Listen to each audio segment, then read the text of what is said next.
Okay, so we're told on this problem that a couple plans to have children until they get a girl, but they agree they will not have more than 3 children, even if all are boys.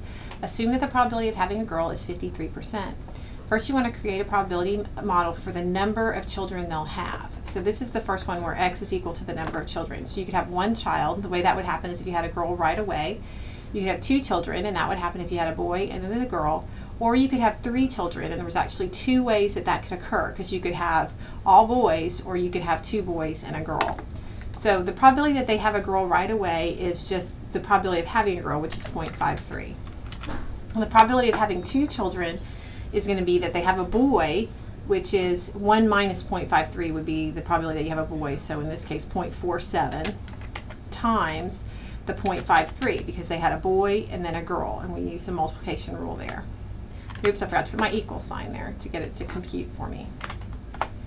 Okay, now there's 2 ways that you can answer this probability that they have 3 children. You can do it either with 1 minus the sum of the other 2 probabilities, because remember the probability model has to add up to 1, or you can find out the individual, consider the individual probabilities together. For example, like you could say, okay, well if they had 3 boys, that would be 0.47 times 0.47 times 0.47. But the other thing they could do is they could have 2 boys and then a girl, which would be 0.47 times 0.47 times 0.53. And the other way that you could do it, as I said, is just to think of equals 1 minus the sum of these 2 numbers, these 2 other parts of the probability model. You get the same. Notice this number is the same as that number, so either method works to get that third probability there. All right, now to do the expected value, you want to multiply each of these corresponding probabilities times the value for X, and then sum them up. So here we'll do equals X times P of X for each row. So I'll just drag down here and fill those in, so it did for each one of them. And then the expected value is just going to be equal to the sum of that data right there. Okay, and so that's 1.69. So let me enter these numbers in and make sure I get it right. So we have 0.53, 0.4982, and 0.66. Oh, I'm looking at the wrong values, aren't I? Sorry, I was looking at the times. 0.2491, and then the 0.2209. Okay, and then my expected value was the 1.6909. Okay, now on part C it says find the expected number of boys. Well, this is a new probability model where X is the number of boys. You could have no boys. That's if you had a girl right away. You could have 1 boy, 2 boys, or 3 boys.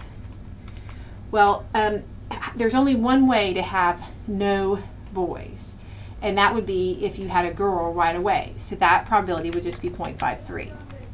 How would you have 1 boy? Well, you would have a boy, which is 0.47, and then you would have a girl, so 0.53. So that's that computation. Now the way that you could have 2 boys is if you had a boy and then another boy and then a girl. So 0.47 times 0.47 times 0.53. And then the way that you could have 3 boys is that you have 3 boys all at once. And so that's going to be 0.47 times 0.47 times 0.47.